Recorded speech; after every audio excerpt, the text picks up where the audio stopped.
Un cœur qui aime. Savez-vous le titre que j'aurais pu donner ce matin? Vous avez trouvé ça bizarre. Des fois, je suis bizarre. Un cœur bipolaire. C'est bizarre, hein? Habituellement, ils disent que la bipolarité, c'est une maladie. Hein? Pourquoi? Parce que bipolaire veut dire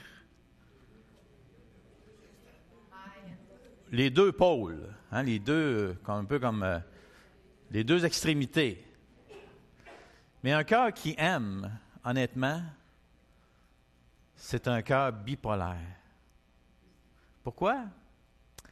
Parce qu'un cœur qui aime, c'est un cœur qui ressent. Il ressent la joie, puis il ressent la peine. Un cœur qui aime, c'est un cœur qui rit, mais c'est un cœur qui pleure.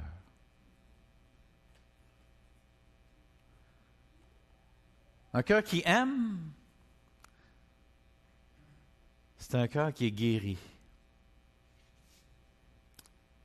Et parce qu'il est guéri, il est un cœur tel que le cœur de Dieu. Parce que Dieu est amour. Et Dieu vit à la fois ces sentiments qu'on a vus dans la personne de Jésus. Hein? Il pouvait pleurer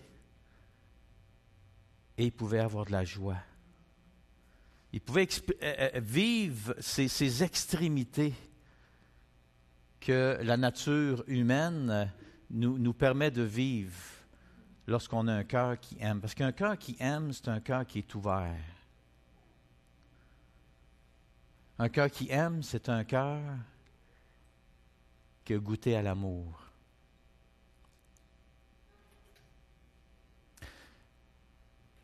Un cœur qui a de la difficulté à aimer. C'est un cœur qui souffre.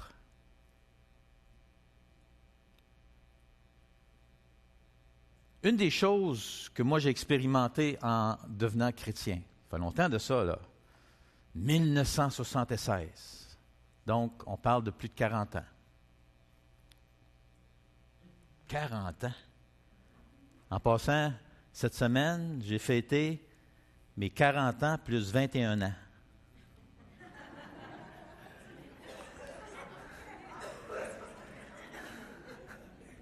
Elle est bonne, hein? T'es encore jeune. Même si je reçois la régie des rentes.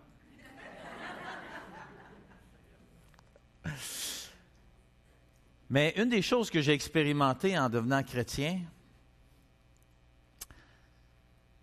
c'était ce bouleversement intérieur. Où là, je savais que Dieu m'appelait à aimer. Aimer les autres. Et là, j'ai vécu ce qu'on vit lorsque on désire aimer les autres. Savez-vous c'est quoi? Le rejet. Et c'est ça la difficulté d'un cœur qui désire aimer. C'est que c'est pas facile d'aimer. Parce qu'on rencontre ces sentiments difficiles qu'on va expérimenter, le rejet, la peine, la tristesse. Et on dirait qu'on ne veut pas vivre ça.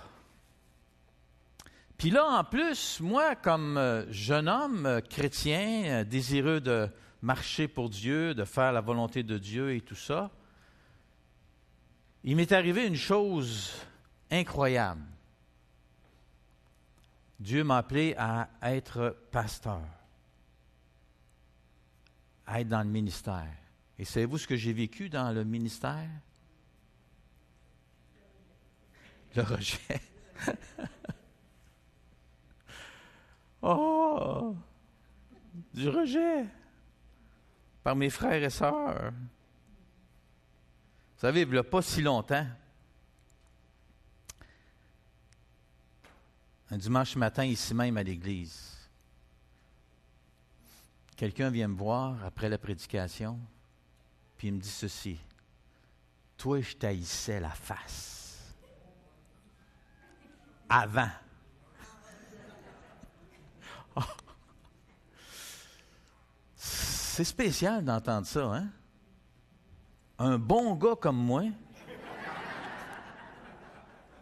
qui aime le Seigneur du mieux qu'il peut, qui le sert avec une sincérité et une certaine rigueur, naturellement avec plein de faux pas et de difficultés et tout ça, mais d'entendre des paroles de cette force, ça fait drôle à entendre de la part d'un autre chrétien qui dit « Toi, avant, toi, je t'haïssais la face avant. » Avant. Comment on répond à ça quand on a un cœur qui aime?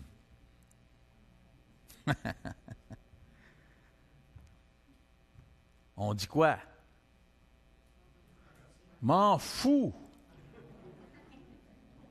T'es qui, toi? Tu dois rien. Il n'est pas marchalé. Change d'église.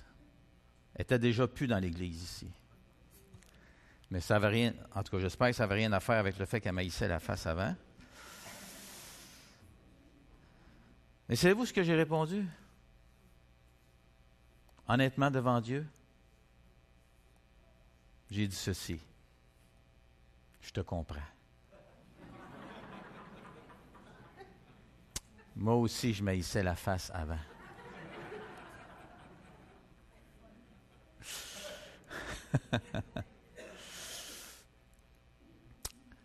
Mais j'aimerais vous dire ceci. Si vous éprouvez de la difficulté à aimer,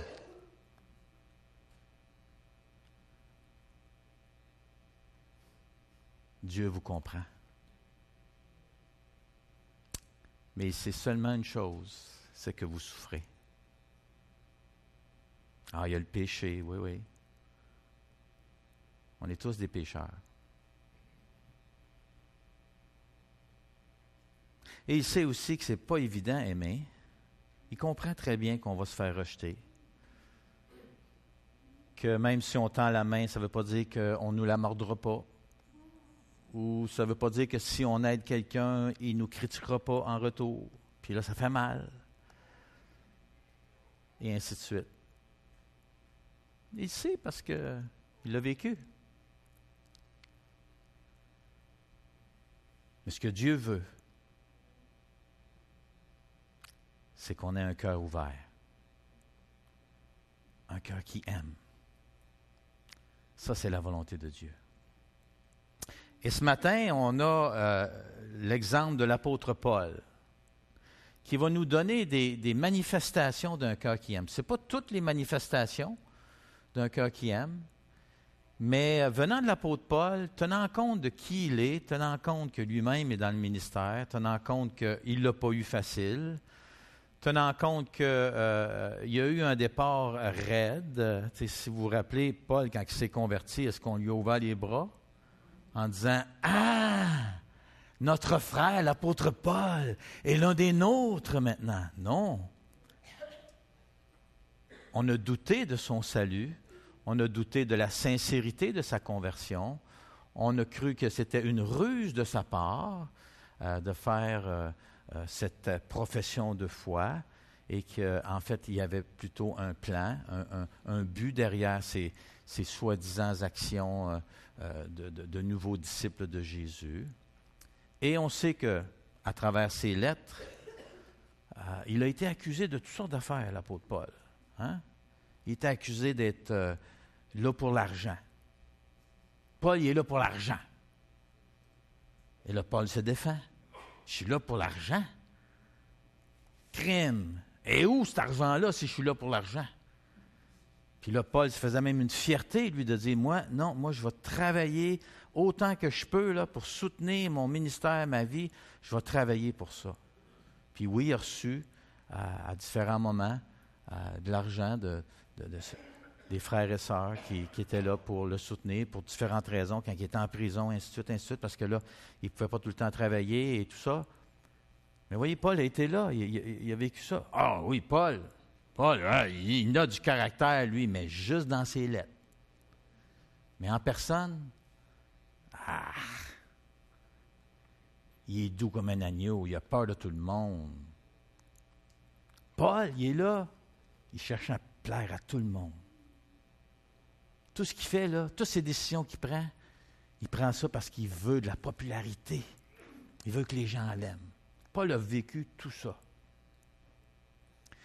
Et dans 1 Thessaloniciens chapitre 3, une chose qu'on voit de l'apôtre Paul, c'est qu'on voit l'homme qu'il est devenu. Pas l'homme qu'il était, parce qu'autrefois c'était un homme violent. Autrefois c'était un homme qui avait un cœur fermé. Un homme qui était prêt à tuer, pensant que c'était plaisant à Dieu. Un homme qui était sévère, un homme qui avait des très grandes exigences, qui même mené au début de sa vie chrétienne, parce qu'on peut penser que Paul a grandi dans sa vie comme nous, là. Tu sais, quand tu viens au Seigneur, tu es un nouveau-né, et puis Paul a expérimenté des choses, et à travers ses lettres, à travers sa vie, on peut voir que l'apôtre Paul a changé, entre autres, à un moment donné, parce qu'il était, disons, très à cheval sur les principes, encore étant un homme d'une carence et d'un caractère très fort. Mais à un moment donné, Jean-Marc, il a dit, non, moi, Jean-Marc, je ne veux plus rien savoir de lui, là. Il nous a abandonnés à un moment donné, puis on n'abandonne pas, là, quand on est en train de servir le Seigneur. On ne lâche pas prise, là. C'est quoi ces affaires-là, ces niaiseries-là? Non. On va jusqu'au bout, puis on persévère, puis on continue. Puis on voit qu'un peu plus tard, il dit, non, emmène-moi Jean-Marc, j'ai besoin de lui.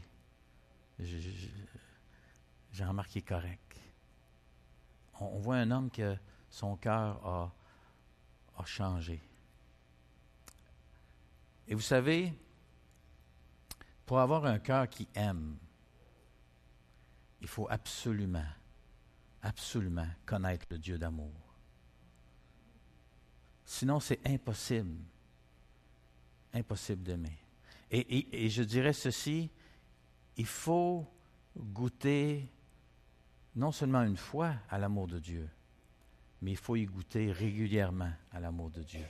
Il faut qu'il se passe de quoi au niveau de notre être intérieur pour que tout à coup, ce cœur-là s'ouvre et ce cœur-là accepte de souffrir, accepte d'être bipolaire, accepte de ressentir et tout ce qui vient avec cette réalité humaine que quand on aime, eh bien, on va vivre ça. On va vivre de la douleur. On le voit, vous allez le voir tantôt. Il y a 7 manifestations qu'on voit dans le chapitre 3. Et on voit qu'une de ces manifestations-là, c'est que Paul a de la souffrance. Il est préoccupé par ses frères et sœurs de Thessalonique. Donc, vous voyez, il ressent, il est conscient. Il y a des dangers, il y a des problèmes.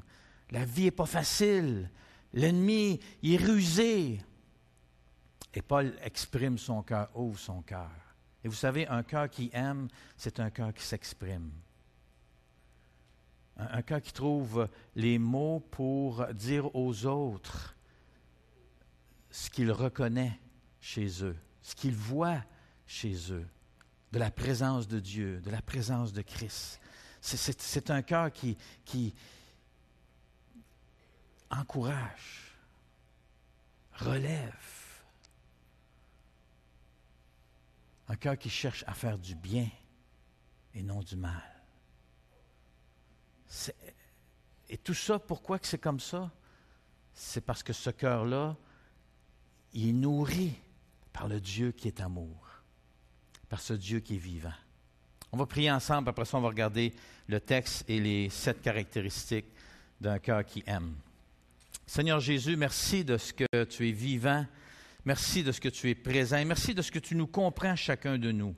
Et chacun de nous ici ce matin et ceux qui écoutent aussi sur Internet, Seigneur, tu sais où nous en sommes. Tu sais comment l'amour, comment aimer, ressentir l'amour, vivre l'amour, choisir l'amour, agir en fonction de l'amour. C'est tout un univers pour nous. parce que ça touche à notre être intérieur. Ça touche à des choses qui sont très personnelles. Et certains ont des cœurs qui sont cachés. Certains ont des cœurs qui saignent, qui sont encore aux soins intensifs. Certains ont lancé la serviette sur les relations et sur l'amour, tellement qu'ils se sont fait rejeter, mépriser, ignorer, abandonner.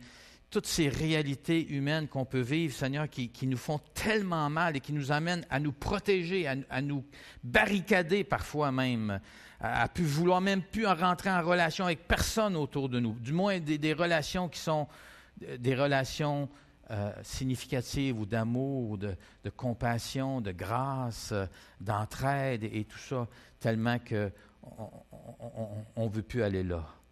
Seigneur Jésus, quand tu nous as créés pour qu'on puisse vivre l'amour. Tu nous as créés pour qu'on puisse entrer en relation d'amour avec toi et qu'on puisse, à travers cette relation d'amour avec toi, aussi entrer en relation d'amour avec les autres et commençant avec ceux qui sont le plus proches de nous.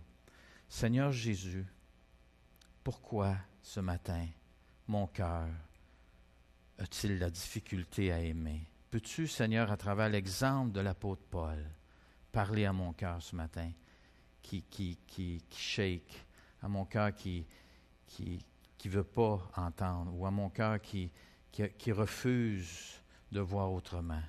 Seigneur, c'est misérable que notre cœur soit ainsi.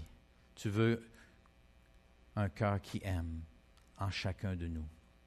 Et je te prie, Seigneur Jésus, par ton Saint-Esprit ce matin, parce que toi, tu es un Dieu d'amour, toi, tu sais ce que c'est que d'aimer, tu sais comment communiquer l'amour, tu sais comment nous rencontrer, tu sais comment, Seigneur, enlever les obstacles de nos cœurs. Et je te prie ce matin que ta parole fasse au-delà de ce que moi je peux parler, de ce que je peux dire. Ta parole, elle est vivante, Seigneur. Ta parole, c'est celle que tu as toi-même donnée. Elle a une puissance, cette parole-là, de guérir. Elle a une puissance de restaurer. Elle a une puissance de libérer. Elle a une puissance d'exposer, d'emmener à la lumière ce qui se passe réellement dans nos cœurs, malgré nos luttes, malgré nos mécanismes de défense, malgré tout ce que, en tant qu'être humain, on peut faire pour résister, Seigneur, à ce que tu veux faire. Seigneur, je te prie que par la puissance de ton Saint-Esprit, tu fasses au-delà de tout ce que moi je peux dire ou partager, parce que ta parole, elle est vivante. Je te le demande en ton nom, Jésus, pour ta gloire. Amen. Alors, un cœur qui aime, on va voir si ça fonctionne. Voilà, ça fonctionne bien. 1 Thessaloniciens 3, 1 à 13. Alors, pour ceux qui étaient là la semaine passée, vous savez, Joël a prêché sur 1 Thessaloniciens 4 parce qu'on a juste inversé nos dimanches. Donc, lui a parlé de tout l'aspect de la sexualité, de l'immoralité sexuelle, de comment Dieu nous appelle à vivre dans la sanctification et non pas dans l'immoralité. Et vous savez, il y a un lien entre un cœur qui aime et un cœur qui est souillé. On pourrait dire ça comme ça. Ou un cœur qui n'est pas souillé, dépendamment comment est-ce on utilise la sexualité, ce don que Dieu a donné. Il y a un lien entre les deux, parce qu'un cœur qui aime est un cœur aussi protégé de l'immoralité sexuelle. Il y a quelque chose que Dieu fait dans le cœur de celui qui aime, qui fait qu'il y a comme une barrière de protection. Le cœur qui aime est un cœur aussi qui est satisfait, un cœur qui est comblé, un cœur qui est heureux parce qu'il est aimé. Et c'est pour ça qu'il aime. Un cœur qui aime ne peut pas aimer s'il n'a pas lui-même rempli de l'amour de Dieu. C'est impossible. L'amour, autrement dit, c'est pas une qualité humaine. L'amour, c'est une qualité divine. Ça vient d'en haut. Oui, Dieu nous a créés avec le désir d'aimer, avec le besoin d'aimer, avec cette recherche de l'amour. Ça, c'est clair. On est tous à ce niveau-là, à la même place. Mais la capacité d'aimer, et on ne parle pas ici d'aimer dans un sens superficiel, mais aimer comme on va le voir avec l'apôtre Paul, ça, il faut que Dieu, justement, se soit manifesté dans la vie de la personne. Donc, première caractéristique. Vous allez voir, il y a comme une contradiction ici. Il y en a 3 comme ça à travers les 7, mais la première, c'est justement la première caractéristique. Impatient de savoir comment vont ses enfants dans la foi. Pourquoi c'est une certaine contradiction qui semble apparente? Je vais vous lire premièrement le verset 1, puis la partie du verset 5, la première partie du verset 5. Paul dit ceci, « C'est pourquoi nous n'avons plus supporté d'attendre davantage et nous avons préféré rester seuls à Athènes. » Et là, verset 5, « Ainsi, ne pouvant supporter d'attendre davantage, j'ai envoyé Timothée pour prendre des nouvelles de votre foi. » Ici, Paul est en train de dire, autrement dit, on est séparés de vous. Puis on voit dans le livre des Actes, la raison de la séparation, c'était à cause de l'opposition au ministère de l'apôtre Paul. Paul a vraiment eu un très beau ministère à Thessalonique. Il y a eu une réception de l'Évangile incroyable. Les gens de Thessalonique se sont convertis, naturellement pas toute la ville, parce qu'il y a une autre partie qui est surtout des leaders qui là étaient contre Paul, voyant comment que son ministère avait un impact dans la vie des Thessaloniciens. Et là, il était obligé de partir parce que sa vie était en danger. Et là, Paul, il dit, on ne peut plus supporter d'attendre davantage. Donc, ici, il y a de l'impatience. Et c'est pour ça que je dis que c'est une contradiction apparente, une première sur les 3. N'est-ce pas l'apôtre Paul qui, dans une autre lettre, 1 Corinthiens 13, définissant ce qu'est l'amour, dit quoi de l'amour?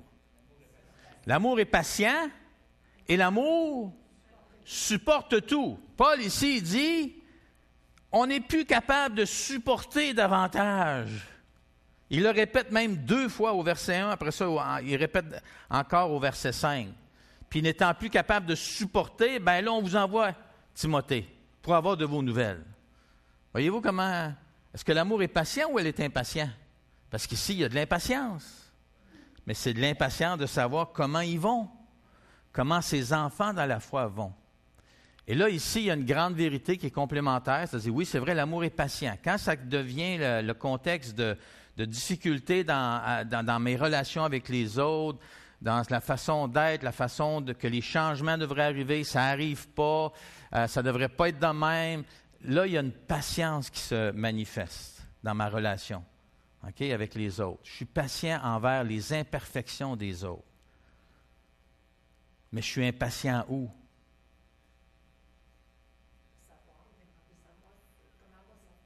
Je suis impatient si je ne suis plus en contact avec l'autre. Comprenez-vous? Si je n'ai pas de nouvelles de l'autre ou si je ne sais pas comment que ça va, là, ça me travaille en dedans. Parce que là, il y a une séparation, parce que là, il y a une difficulté.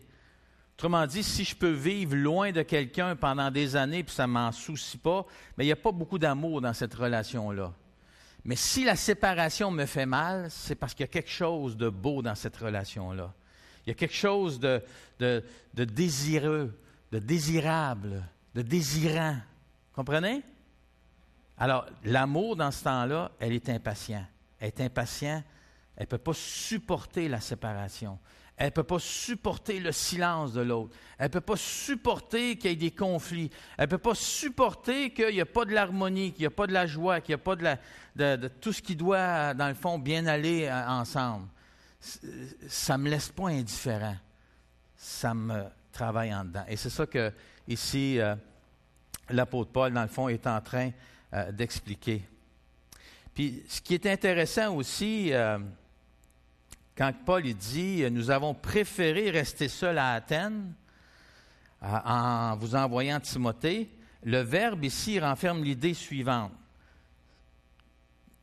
Préférant être abandonné ou désireux d'être abandonné pour que vous soyez encouragés et affermis dans votre foi. Donc, Paul il dit « Je suis prêt, moi, à me séparer de Timothée et à vivre l'abandon dans ce sens-là, où là, Timothée ne sera pas avec moi, pour que vous puissiez, par contre, en bénéficier de sa présence. » Alors, on voit ici comment le cœur de Paul était attaché à ces croyants-là de Thessalonique. Et Paul, comme je vous ai dit, c'était quelqu'un qui quand même revenait de loin, lui-même de son arrière-plan, comme juif pharisien, animé d'un zèle excessif, violent et manipulateur, ou meurtrier, comme il dit, pas manipulateur, mais meurtrier. Il dit ça de lui-même avant de venir à Christ. Et on voit que sa vie a été parsemée de toutes sortes de difficultés, mais pourtant, ça n'a pas fermé son cœur. Au contraire, son cœur est resté ouvert, son cœur est resté enflammé et amoureux ici de ses frères et sœurs qui étaient à Thessalonique. Et même dans Actes 20-24, il dit ceci. Encore là, on voit le cœur de l'apôtre Paul, un cœur aimant. Parce qu'il dit ceci. Pour dire ces paroles-là, il fallait qu'il se passe de quoi dans son cœur, qui était spécial dans sa relation avec Dieu et tout ça. Mais il dit, mais peu importe, ou peu m'importe, ma vie n'est pas pour moi un bien si précieux. S'il faut la sacrifier, j'y suis prêt. Pourvu que j'atteigne le but de ma course et que j'accomplisse entièrement la mission que le Seigneur Jésus m'a confiée, c'est-à-dire de proclamer partout la bonne nouvelle de la grâce de Dieu. Sachant très bien l'impact de cette proclamation, et on le voit ici avec les Thessaloniciens qui ont reçu par la foi le message de l'apôtre Paul. Ils se sont convertis d'une façon exemplaire et Paul en est profondément touché. Donc, première caractéristique ou manifestation d'un cœur qui aime, il est impatient. Il manifeste de l'impatience de la séparation, de l'impatience justement de ne pas être en relation avec la personne aimée. Deuxième chose qu'on voit de Paul, c'est qu'il veut affirmer et encourager leur foi. Ça, c'est dans les versets 2 et 3. Je vais vous les lire. Nous vous avons envoyé notre frère Timothée qui collabore avec nous au service de Dieu dans l'annonce de la bonne nouvelle du Christ. Nous l'avons chargé de vous affirmer et de vous encourager dans votre foi afin que personne ne vienne à vaciller dans les détresses par lesquelles vous passez. Vous savez vous-même qu'elles font partie de notre lot. Je vais répéter là. Le verset 3. Afin que personne ne vienne à vaciller dans les détresses, donc les difficultés, les oppositions, les problèmes de toutes sortes par lesquels vous passez, vous savez vous-même qu'elles font partie de notre lot. Donc, est-ce que nous, les chrétiens, on est exempts de détresse, d'épreuves, de difficultés, de problèmes de santé? Non. Ici, Paul est très clair. C'est pour ça, justement, qu'il veut les affermir et les encourager dans leur foi, parce qu'il sait que c'est des jeunes croyants. C'est une toute nouvelle Église, donc c'est tous des jeunes croyants dans la foi, et ils ont besoin d'être affermis et encouragés. Et le sujet de la foi revient souvent dans les lettres de Paul. Dans toutes ces lettres, là, l'idée de la foi, le concept de la foi, l'importance de la foi, le rôle de la foi et tout ça, ça revient 106 fois à lui seul. Ensuite, juste dans les lettres de Paul ici aux Thessaloniciens, dans la première épître de Paul aux Thessaloniciens, puis dans la deuxième épître, le sujet de leur foi ou de votre foi, donc c'est personnel à eux, apparaît 5 fois dans sa première lettre, dont ici au verset 2, au verset 5, au verset 6, au verset 7 et au verset 10. Donc le chapitre 3, là, il y a vraiment quelque chose de spécial, il y a un emphase particulier sur leur foi. Et il y a 3 autres fois que ça apparaît dans sa deuxième lettre, l'idée de leur foi ou de votre foi. Donc, le mot foi est mentionné par Paul à plusieurs reprises et 3 fois, entre autres, juste au niveau du mot foi, ici dans 1 Thessalonicien, et 9 autres fois ailleurs sous le verbe de la foi, dans le sens de croire. Alors ici, il y a le verbe et il y a le mot. Donc, on voit que, dans le fond, l'idée de la foi là, est très centrale, donc de voir ici le désir de Paul d'affirmer et d'encourager leur foi. C'est un aspect qui est très important dans la pensée de Paul. Il dit au verset 2 qu'il veut affermir leur foi. Puis ici, l'idée, c'est d'insérer un pilier comme support afin de renforcer la structure. On voit ça des fois dans des constructions. Donc ici, d'affermir leur foi, c'est de rajouter quelque chose qui va venir solidifier leur foi. Donc il y a quelque chose de plus qu'ils ont besoin. Il veut encourager leur foi aussi, c'est mentionné. Et ici, c'est de favoriser l'idée d'un comportement, d'une conduite ou d'une direction à prendre. Alors, Paul, il va donner des instructions à cet égard-là. On voit qu'il veut prendre des nouvelles de leur foi. Donc, ici, c'est simplement s'informer à travers Timothée. Naturellement, Timothée va leur donner un rapport de ce qu'il a vu, de ce qu'il a entendu concernant leur foi. Et il dit aussi qu'il se réjouit de leur foi et de leur amour dans les versets 6 à 8. Donc, on voit ici que Paul exprime qu'il y avait quelque chose de saint déjà dans leur foi. Et là, ici, il y a ce que j'appelle une deuxième contradiction apparente.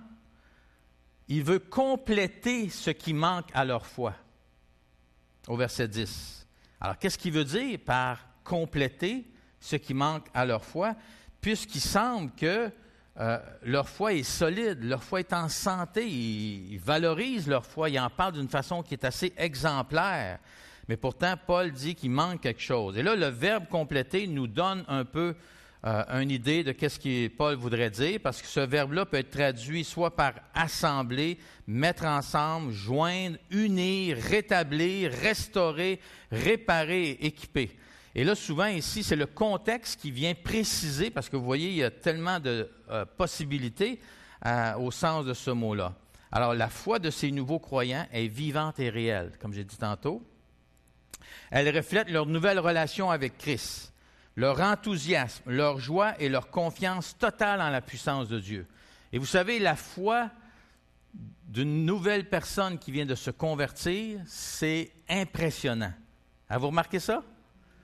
Quelqu'un qui vient d'accepter le Seigneur, il y a quelque chose dans sa relation avec Dieu qui est contagieux.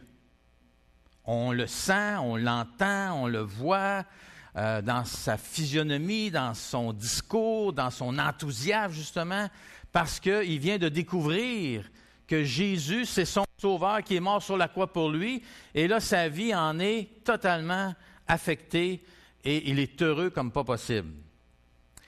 Et ne faites pas ce qu'on m'a fait à moi.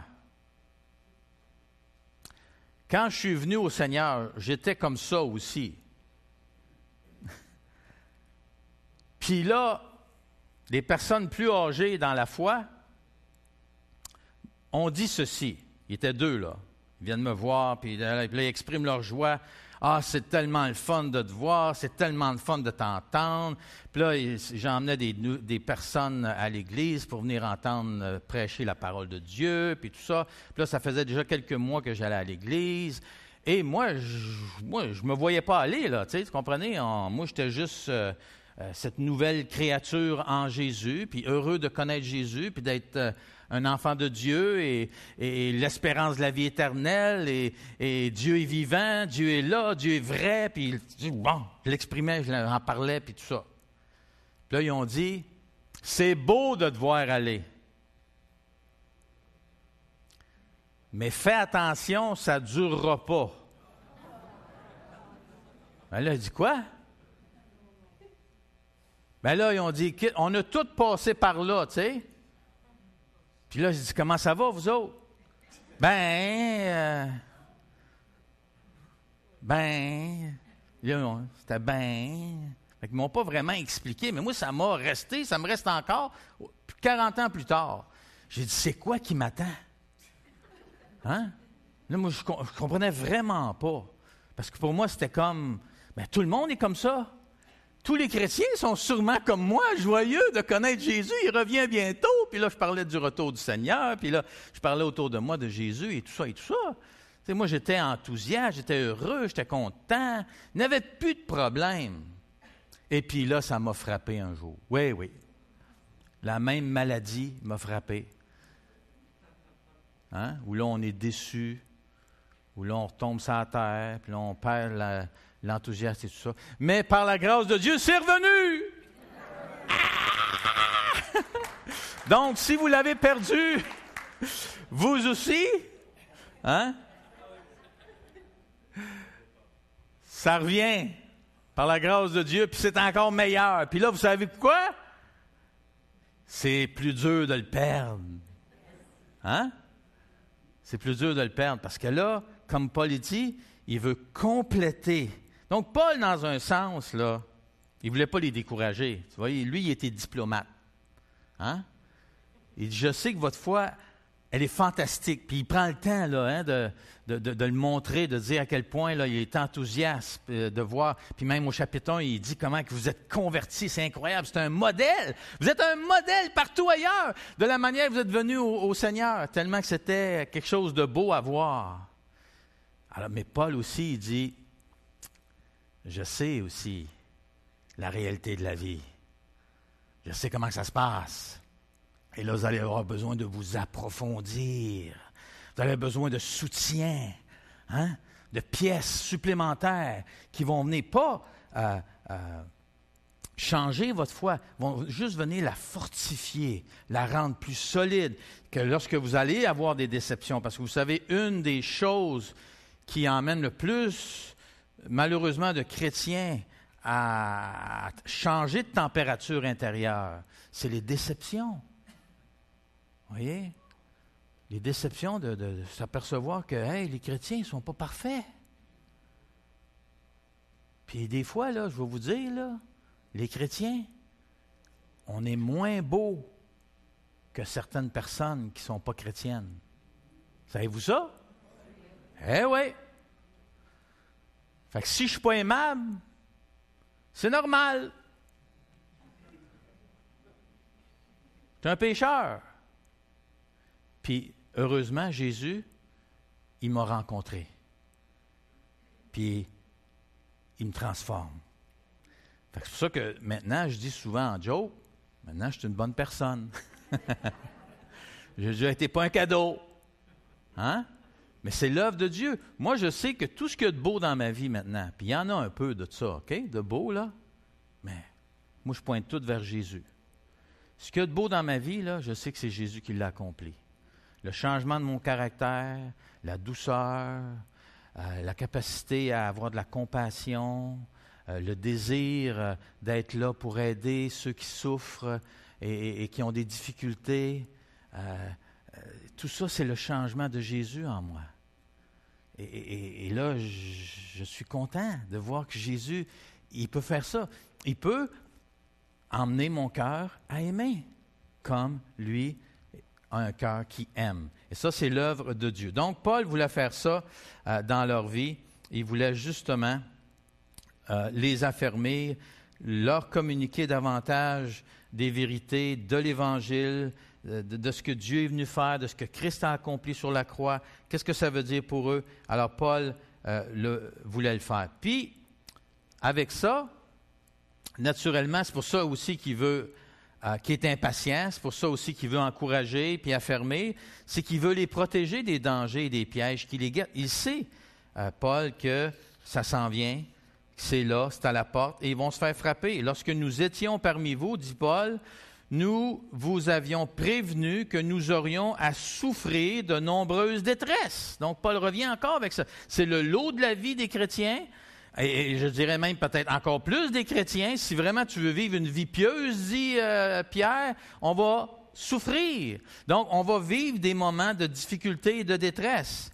Et c'est ce qui est arrivé, vous le savez bien. Donc, Paul dit, je vous en avais parlé, et vous êtes déjà en train d'en subir certaines conséquences. Donc, Paul, il sait que la souffrance, l'épreuve, les travers de la vie rendent les gens vulnérables aux mensonges et les amènent à douter de la bonté de Dieu à leur égard. Et d'autant plus quand tu es un jeune chrétien, eh bien là, tu peux vraiment tomber dans le piège du diable, puis commencer à demander, mais Dieu, il est où? Il fait quoi? Vous savez, pendant mes vacances, ça va très bien avec ça, pendant mes vacances, avec un autre couple, en fait, avec le frère, on écoutait le nouveau film sur l'apôtre Paul. Y en a-tu qui l'ont vu? Le nouveau film sur l'apôtre Paul? Il y a un film qui vient de sortir sur l'apôtre Paul. Tu l'as vu, Lucien? Il y a quelques-uns qui l'ont vu. C'est Paul, je pense, apôtre du Christ ou apôtre de Jésus-Christ, quelque chose comme ça. Le titre dans ce coin-là. Là. Comment? Apostle Paul, qui est en anglais. Puis je sais qu'il est en français aussi. Moi, je l'ai écouté en français. Mais vous savez, une des choses qui m'a frappé de ce film-là, c'est le côté réalisme, même si je comprends que tout le film n'est pas basé nécessairement parce que je pense qu'ils ont rempli des espaces, là, qu'on pourrait dire, qu'ils ont essayé d'imaginer un peu comment ça pouvait se passer, le fait qu'ils étaient persécutés et traqués, puis là, il y a des chrétiens qui servaient de flambeaux humains, d'autres qui étaient mangés dans l'arène, et là, on les voit cachés. L'apôtre Paul est en prison, et les croyants, les autres, sont cachés, puis là, ils se font maltraiter constamment, et ils ne savent pas s'ils vont vivre d'une journée à l'autre. Et là, ils apprennent que, justement, un de leurs frères, là, il vient de se faire pogner, puis là, il est une torche humaine, où il va être dans l'arène. Puis on voit Paul en prison. Puis là, savez-vous ce qui m'a frappé? C'est que là, tout à coup, on les sent démunis totalement. Là, je me suis dit, hey, là, il pourrait vraiment se demander, mais Dieu, t'es où, là? Tu fais quoi? Nous autres, on se fait manger tout cru, on se fait tuer, on se fait persécuter, on est harcelé, aucun droit. On est des bêtes humaines, on est pire que des bêtes. Puis là, c'est comme, wow! Là, ces chrétiens-là, ils devaient-tu s'en poser des questions? Puis là, on voit un groupe qui est dans la communauté qui se cache, là. Paul est en prison, il y a un autre groupe qui se cache. Puis là, le groupe qui se cache, il y en a un groupe qui se dit, « Hey, là, on est tout amené, là? Dieu, il fait quoi, là? Là, c'est fini, ces Romains-là, ils ont la vie facile, ils nous traquent, ils nous tuent, ils nous font passer par tous les maux possibles. On va prendre les choses en main. » Et là, il y a tout un groupe qui se rebelle, qui décide d'aller libérer l'apôtre Paul. Savez-vous ce que Paul leur dit? Qu'est-ce que vous êtes en train de faire là, vous autres? Qu'est-ce que vous êtes en train de faire là? Vous n'avez pas compris le Christ. Vous ne savez pas c'est quoi son message. Puis là, selon l'apôtre Paul, il leur dit, ben, c'est parce que vous ne le connaissez pas si vous faites ça. Et là, Paul, en prison, il cite 1 Corinthiens 13. L'amour est patient. L'amour, et je vous le dis, là, quand Paul prononce ces paroles-là, puis tu le vois dans la prison, puis tu vois Paul solide, là, faible, comprenez? Il est démuni, là. C'est un prisonnier, il n'a aucun droit, il n'y a rien. Il n'y a pas de puissance, on ne voit pas de lumière, on ne voit pas de miracle, on ne voit pas rien de ça. Là. Il est comme un homme laissé à lui-même, mais en même temps, il y a la puissance de Dieu dans la vie de cet homme-là. Quand il rouvre la bouche, puis là, quand il parle d'un Corinthiens 13, là, clang! Tu te dis, wow! Ça, c'est un homme qui connaît Jésus, qui se confie en lui, qui refuse de prendre un raccourci. Il sait c'est quoi que le Christ a enduré. Puis pourquoi moi je serais mieux que lui? Si le Christ l'a fait, eh bien moi aussi je vais le faire. Et là on voit l'amour que l'apôtre Paul a pour le Seigneur Jésus. C'est incroyable. En tout cas, je ne vous compte pas tout le film, parce que vous allez voir, si vous voulez l'écouter, c'est fantastique. Et la fin est sublime. La fin, m'a fait pleurer, en tout cas. Je ne vous compte pas la fin, il ne faut pas que je vous compte ça. C'est quelque chose.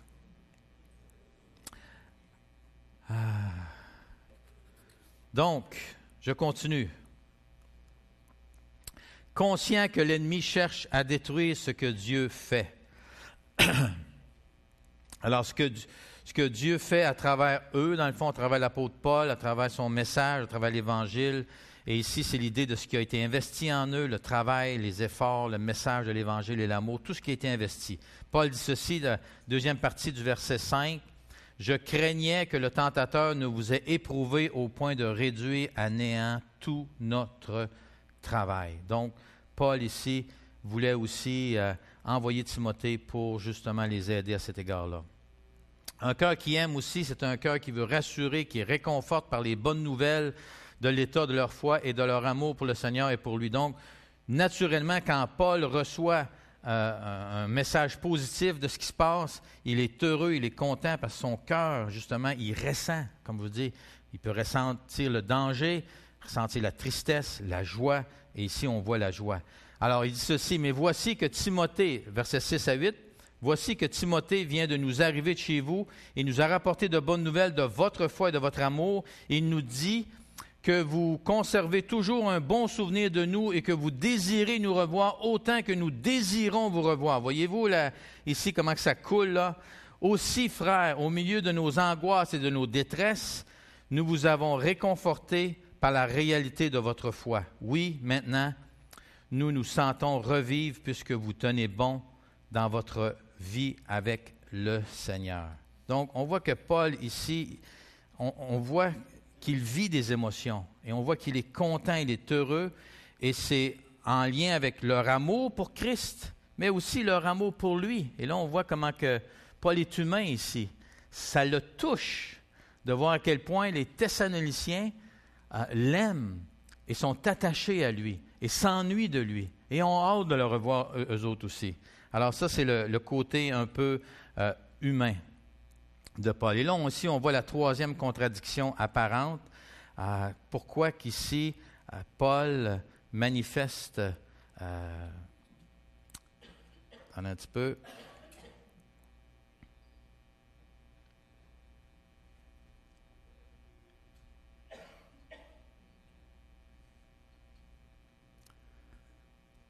Alors, j'essaie de comprendre la contradiction que j'avais vue ici et je ne la vois pas. Anyway, ce qui est important, c'est le fait que Paul voulait être rassuré et réconforté. Il était, c'est-à-dire rassuré et réconforté. Sixièmement, on voit que Paul rend grâce sans cesse et même les mots lui manquent pour exprimer la joie qu'il éprouve de les connaître. Versets 9 et 11. Comment, en réponse, pourrions-nous assez remercier notre Dieu pour vous, pour toute la joie que vous nous donnez devant lui? Que Dieu, notre Père lui-même et notre Seigneur Jésus aplanissent notre chemin jusqu'à vous. Donc, Paul rend grâce pour leur foi, il rend grâce pour leur amour, il rend grâce pour l'œuvre de la grâce dans leur vie, il rend grâce pour les bonnes nouvelles qu'il a reçues et il rend grâce pour le simple fait de les connaître. Juste le fait de connaître les Thessaloniciens, pour Paul, c'était un sujet de joie. Alors ça, c'est un cœur qui aime, voyez? Un cœur qui aime est un cœur aussi qui est reconnaissant, qui rend grâce. Finalement, et pas le moindre, Paul intercède avec ardeur pour leur sanctification. Les versets 10, 12 et 13. Et je finis avec ça. C'est pourquoi, nuit et jour, nous lui demandons, en parlant de Dieu, avec instance, de nous accorder de vous revoir et de compléter ce qui manque à votre foi. Que le Seigneur vous remplisse jusqu'à en déborder d'amour les uns pour les autres et envers tous les hommes, à l'exemple de l'amour que nous vous portons. Verset 13. Qu'il affermisse ainsi vos cœurs pour que vous soyez saints et irréprochables devant Dieu notre Père au jour où notre Seigneur Jésus viendra avec tous ses gens. Donc Paul ici intercède avec ardeur pour leur sanctification. Au niveau de leur foi, il veut qu'ils aient, au verset 10, un approfondissement de leur cœur. C'est un peu l'idée ici qui est là.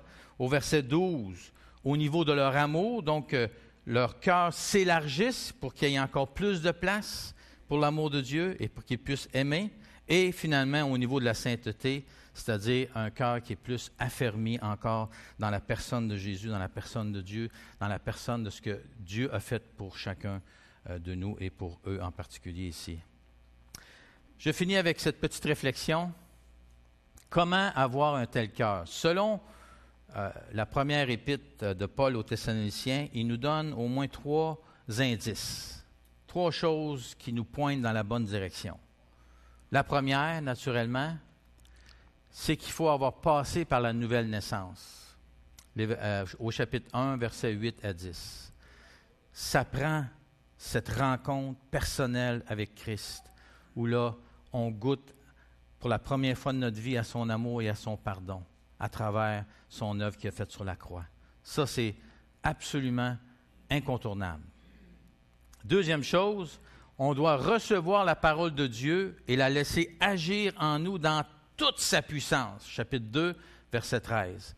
Il faut que cette parole de Dieu, qui est une parole divine, qui est la parole vivante, nourrissante, qui est puissante, elle puisse justement venir et agir en nous. Et ça, c'est l'œuvre de l'Esprit. On ne peut pas le forcer, ça, mais on peut le demander, on peut l'espérer, on peut aller à Dieu avec ce désir-là et cette prière-là. Et finalement, justement, demander à Dieu de le faire en nous et à travers nous. Est-ce que c'est votre désir ce matin que vous ayez un cœur qui aime? Est-ce que votre cœur est là où vous aimeriez qu'il soit au niveau de l'amour? Et si vous le demandiez au Seigneur, et on va terminer avec ça, je vais inviter François à venir. Je vais vous inviter à vous lever aussi. Si vous lui demandiez ce matin, Seigneur, est-ce que mon cœur, au niveau de l'amour, il est là où tu voudrais qu'il soit? Qu'est-ce que j'ai besoin d'entendre? Qu'est-ce que j'ai besoin de recevoir de ta part? Qu'est-ce que tu as besoin de faire dans mon cœur pour que mon cœur puisse justement vivre cet amour-là? On va prier ensemble, OK? Et si c'est votre désir, eh bien juste priez dans votre cœur là où vous êtes, en interagissant avec le Seigneur. Il vous connaît, il vous entend, il voit votre cœur, il sait ce qui se passe à l'intérieur. Alors, Seigneur Jésus, ce matin, je veux te remercier. Te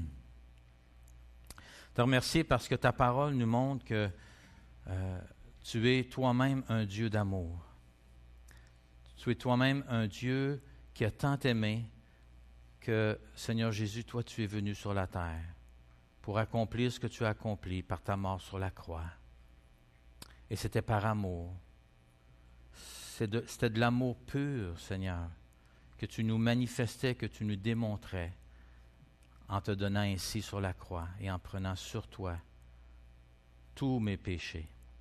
Seigneur Jésus, ce matin, si je me place devant toi, est-ce que j'ai vraiment vécu ça, cette nouvelle naissance-là? Est-ce que je suis vraiment venu à toi en te demandant de venir dans ma vie et en t'acceptant comme mon sauveur personnel? Peux-tu me le montrer, Seigneur? Est-ce que j'ai ce point de départ-là? Est-ce que je suis à toi? Et est-ce que je te connais comme mon sauveur?